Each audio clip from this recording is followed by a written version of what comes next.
Good morning friend. About geography classes में आपका स्वागत है। अबाउट ज्योग्राफी यूट्यूब चैनल है। मैं हिमांशु गुजर, लेक्चरर ऑफ ज्योग्राफी। देखिए दोस्तों, कमेंट अभी खूब आते हैं मेरी वीडियो में कि सर कुछ अलग टॉपिक पढ़ाओ, अक्षांश देशांतर पढ़ाओ, अक्षांश देशांतर पढ़ो। तो आज हम वही अक्षांश देशांतर लेके आए। पूरी दोस्तों, आपको टॉपिक पढ़ना हो, चाहे फर्स्ट ग्रेड से संबंधित या एनडीए नेट से संबंधित कोई भी रिलेटेड ज्योग्राफी का, तो आप कमेंट बॉक्स में कर सकते हैं। वो टॉपिक हम जरूर लाएंगे और आपकी समस्या का समाधान करने की पूरी कोशिश करेंगे। हम अजमेर से हैं। तो दोस्तों, हमारे इस अबाउट ज्योग्राफी यूट्यूब चैनल को सब्सक्राइब करें, शेयर करें, जितना हो सके आपके सहयोग की अपेक्षा रहेगी। तो हम स्टार्ट करते हैं अक्षांश व देशांश। देखिए, अक्षांश व देशांत। देखिए दोस्तों, इनका अक्षांश देशांत हम इसका पहले इनकी डिटेल देखते हैं कि इनकी शुरुआत कहाँ पहले यूज लिया गया। तो हम बात करते हैं अक्षांश व देशांतर व देशांतरों का सर्वप्रथम विश्व के आधार पर विश्व का मानचित्र बनाया। विश्व का मानचित्र किन्होंने बनाया? टोलमी महोदय। टोलमी महोदय ने विश्व का मानचित्र बनाया। दूसरी चीज, अक्षांश व देशांतर। अक्षांश व देशांतर, इनके ऊपर विश्व को क्लाइमेटो बटा।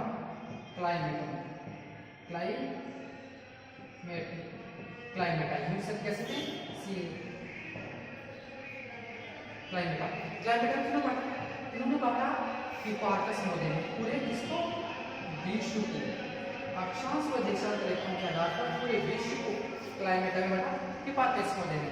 तो हम यूं कह सकते हैं कि पूरे विश्व को बांटना या पूरे विश्व का अध्ययन करना ग्लोब के ऊपर या भूगोल की दृष्टि से अक्षांश देशांतरों का योगदान बहुत ज्यादा इंपॉर्टेंट है।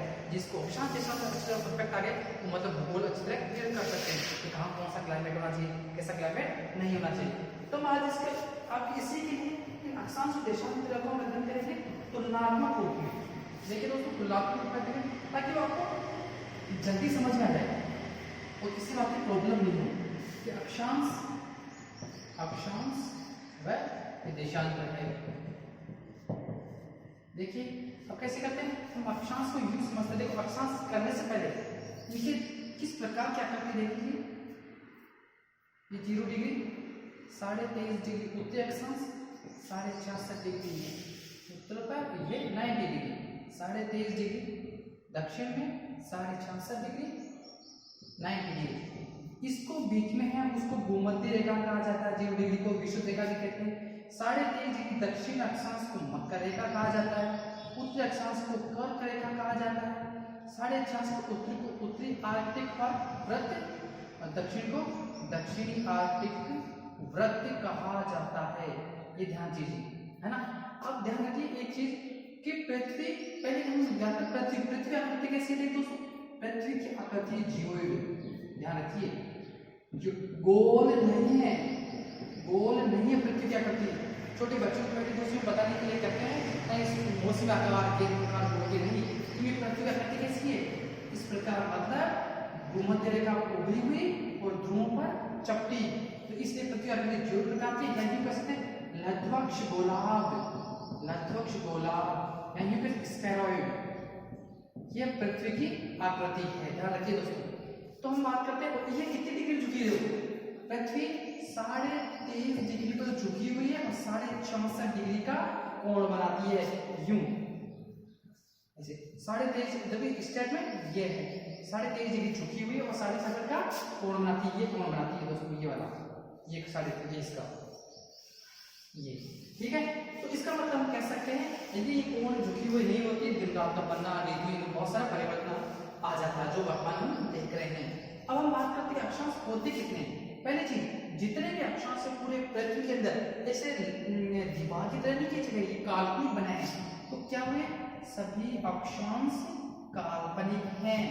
दूसरी चीज, कुल अक्षांश, देखिए कुल अक्षांश कितने हैं। अक्षांश 180 डिग्री। यदि हम इसको डेप्थ में जाएं तो ध्यान रखिए अक्षांश बिंदु 181 है। अक्षांश रेखाएं 178 प्लस भूमध्य रेखा को शामिल करते हैं एक, तो कितनी हुई 179। ये क्या हुई, अक्षांश रेखा हुई दोस्तों। अब ध्यान रखिए भूमध्य रेखा से ध्रुवों की ओर जाते जाएंगे। आपने पहले हम वायदा पैटर्न पढ़ा था कि वह तापमान कमी होती जाएगी, या फिर क्या नाम है, यहाँ वायदा को तापमान ऊंच रहेगा, यहाँ तापमान कम हो जाएगा। हम बात करते हैं इनके अलग अलग कटिबंधों में बांटा गया है। 30 से 60 के बीच को हम कहते हैं उपोष्ण कटिबंध बोलते हैं। 60 से ऊपर के बोलते हैं शीत कटिबंध। 0 से 30 वाले को बोलते हैं हम उष्ण कटिबंध। तो ये कटिबंध अलग रूप में बांटा गया है। अब हम बात करते हैं जो देखिए दोस्तों, भूमध्य रेखा, ध्यान देखिए भूमध्य रेखा पर पृथ्वी का अर्धव्यास कितना है, पृथ्वी का अर्धव्यास कितना है भूमध्य रेखा पर, अर्धव्यास, अर्धव्यास अव्यास, व्यास कितना है, ध्यान रखिए 12,757 किलोमीटर। क्योंकि भूमध्य रेखा चट्टी होने के कारण उभरी हुई है, तो यहाँ ज्यादा दूरी आएगी। और दूसरी चीज भूमध्य ध्रुव पर कितना है, ध्रुव पर 12,757 और यहाँ है 12,451 12,453। सॉरी दोस्तों, ये 12,714 किलोमीटर है। भूमध्य रेखा पर व्यास है 12,757 किलोमीटर और ध्रुव पर का व्यास इसका 12,714 किलोमीटर। अंतराल कितने का है इनमें, 13 किलोमीटर का।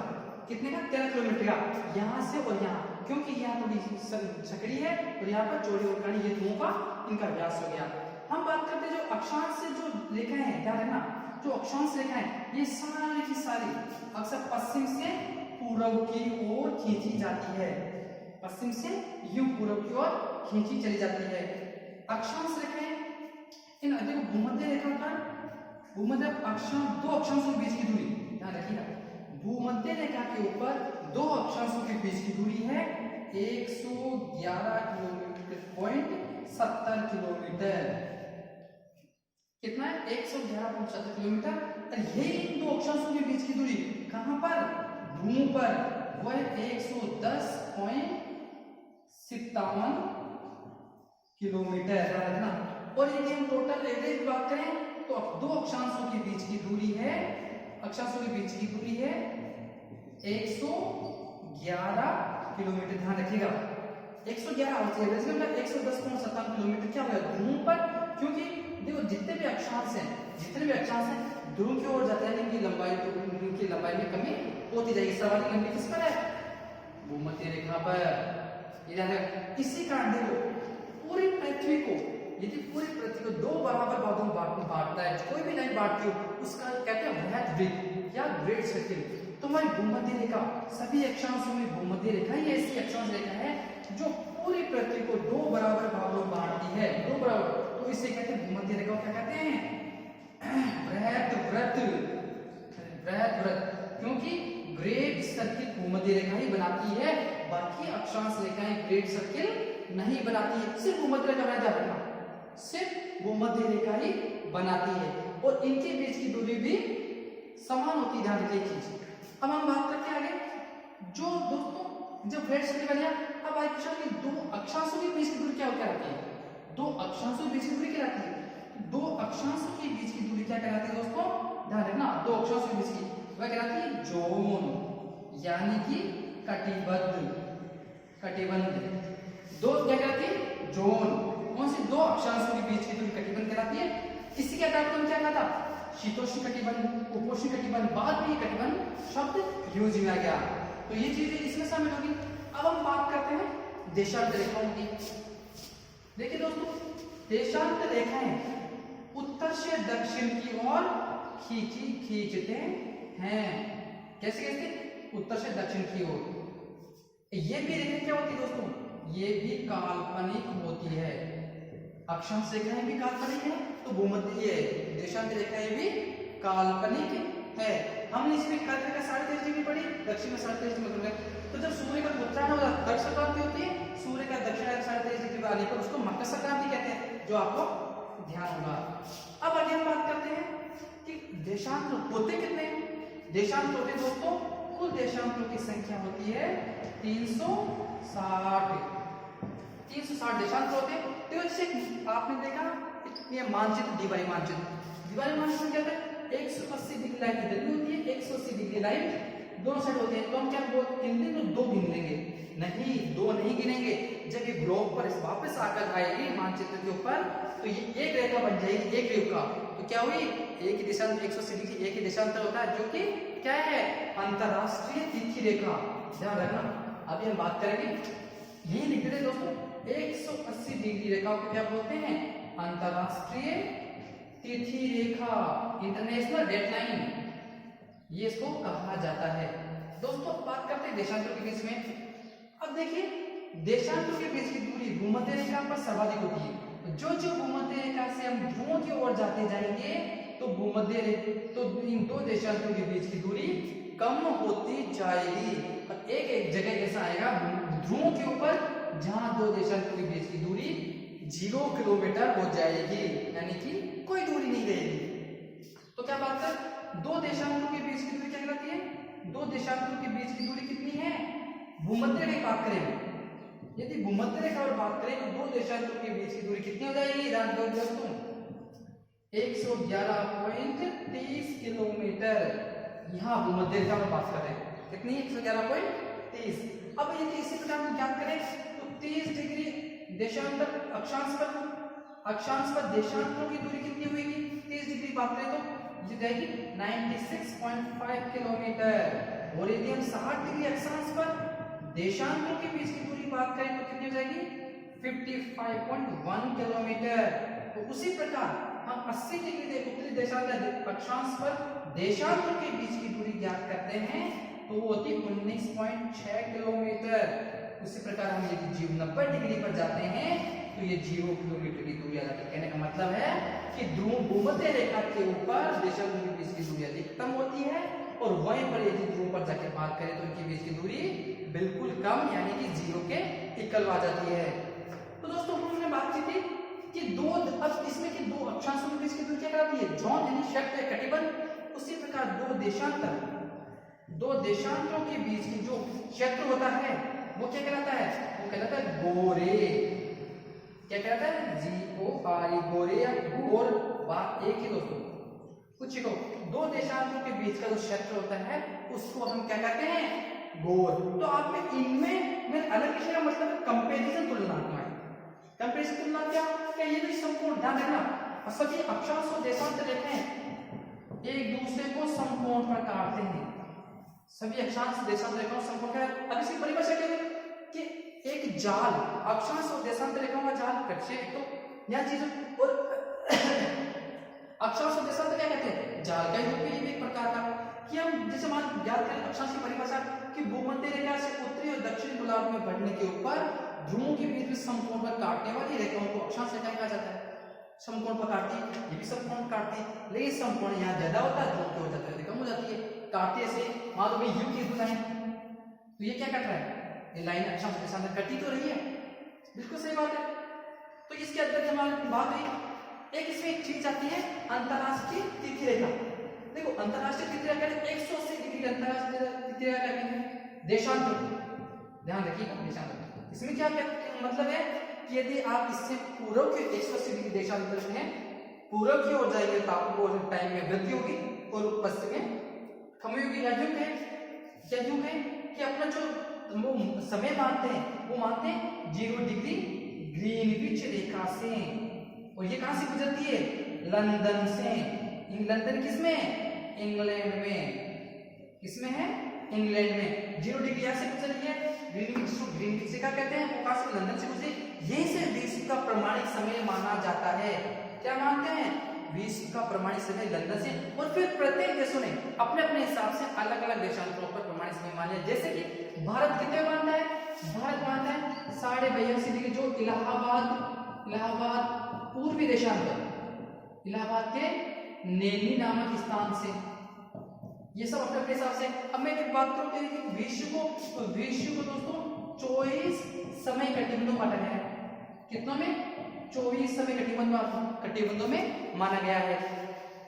अब देख कैसे जैसे मान लो यूएसए को 4 समय कटिबंधों में बांटा है। कौन से 75 डिग्री पश्चिमी 105 डिग्री देशांतर पर एक 190 डिग्री, 105 डिग्री और 120 डिग्री 4 समय कटिंग में बांट दिया गया।